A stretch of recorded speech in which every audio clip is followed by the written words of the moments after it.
Hello and welcome to the Slingshot channel.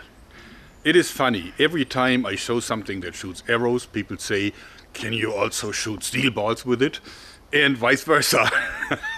I've been showing a lot of different instant Legolas versions.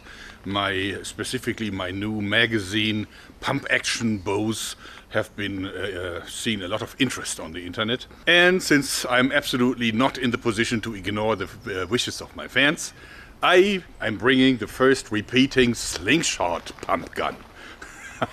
It looks unconventional, but a lot of thinking went into this design. And this is called the Instant Rufus. I'm naming it after Rufus Hussey, a really great slingshot guy who passed away in 1994. He was so accurate and so good with his very, very basic slingshot that I have a deep respect for him. I firmly believe that when I see a white cloud dissolving against a blue summer sky, I think it's Rufus shooting his slingshots in heaven. So I have a lot of respect for Mr. Rufus Hussey, and therefore I'm calling this the Instant Rufus.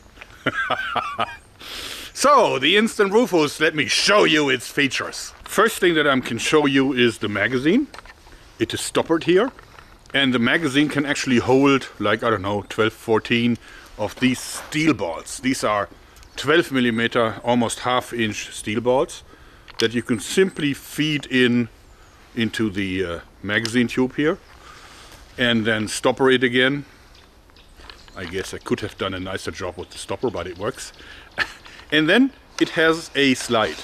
And as you see, the slide also contains the rubber bands and also the entire magazine, and it's very, very low friction. See, there's almost no friction, even though there's no roller bearings, nothing in it, but it's still really, really gliding easily. And there is a thumb trigger that actually releases a sled, because you cannot really shoot a round steel ball just with a string. It's not possible, because the string will always squeeze over the ball and then jump it, and then the whole thing needs to be disassembled to get the ball out. Therefore, there's a little sled with a magnet in front that keeps the ball in place until it flies off. Also, what you can see is that here is a hole where, when I shift this thing backwards, you can hear if I now squeeze it a little bit more to the rear end, then you hear a faint click, and that is actually the ball loading itself in. So, like, did you hear it? Now the ball is actually in the slot, not sure if you can see this, held by the magnet. And of course the whole thing is stopped by the thumb here. Why is that a thumb trigger and not a normal trigger? Well, because you need really all your strength to do it, because this is about twice the amount of rubber that you could attach to a powerful slingshot. And if you see correctly, you can see that the vector really is straight into my arm.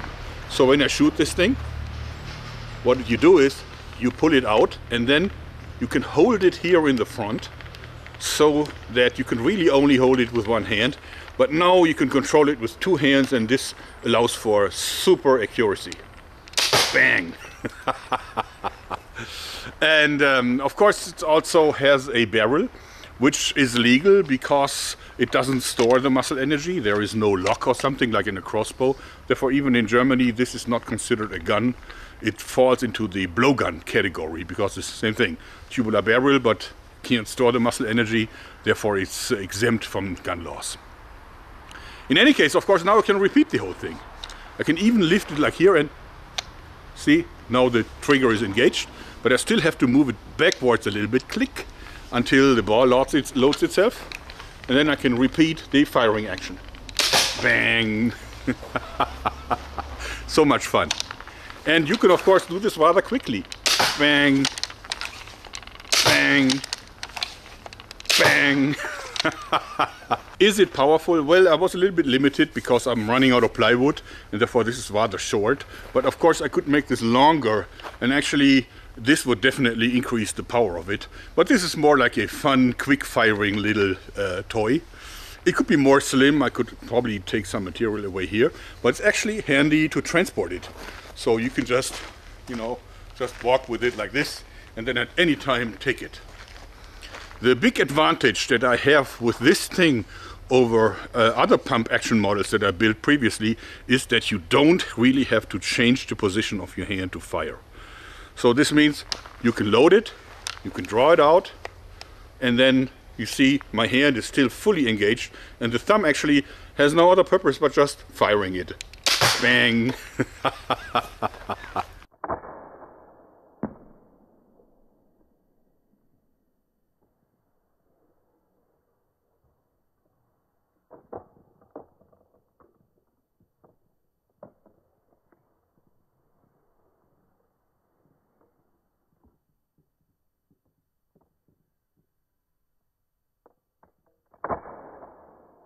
Why does it need the tubular barrel? Well, it's kind of hard to do a saw work that is really precise enough for this.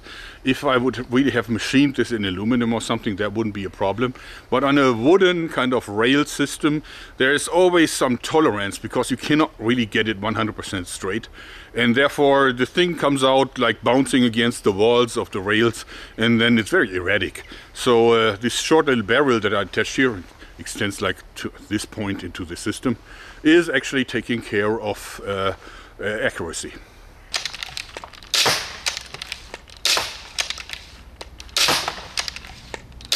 So much fun. Is it very powerful? As I said, no, but powerful enough. Are there any plans for it? No. Actually, these are the plans. Sketched to the wood as always, and as you see, I'm also changing the design while I'm sawing out when I like it some better. I just don't work with blueprints, so there aren't any blueprints for it. Will this be a commercial product? Actually, there is something like this on the market already. It's a little different. It's called like the DX7 or whatever. I'm trying to find a screenshot for you. Okay. So this is like a Chinese product. It's inexpensive. It's only shooting 8mm steel boards, which I think is too small, but 40 of them or something. And it has like the same kind of sliding pump action functionality. It is longer, and I have my doubts if these rollers are really making sense. Because see, rubber should never be in touch with anything solid when it's stretched out. So this is already a little bit pre-stretched, as you see. So this is the length in relaxed condition. And in fact, I think rollers are actually very bad for the lifetime of the bands. But I've ordered one, and I will look at it, and if I think it's any good, I will post a review later. This little tongue here is an interesting detail, because what this does is it makes sure that not all of the balls are falling into the hole at once. Because of course the balls are kind of going down like here, and actually the lowest ball will ride on this here. But of course, then only when it reaches the hole, then one will drop down. But this little tongue here, what it does is, when you go in, it shifts the other balls up and prevents that they can fall down. So only the lowest one can fall down, like so. And then, of course, when I draw out, this whole thing repeats. Bang!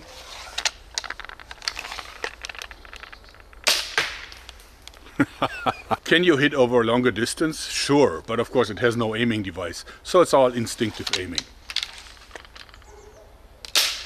Bang!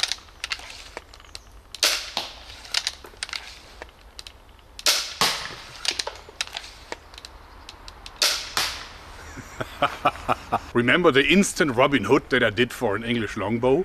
Well, I sent the whole package to the Modern History TV channel in the UK, and they made a very fine video about it, and they actually think that this one could have changed history. I really recommend you watch the video, link is down below. Enjoy. So, the instant Rufus. I hope that you liked it, because that's it for today. Thanks, and bye.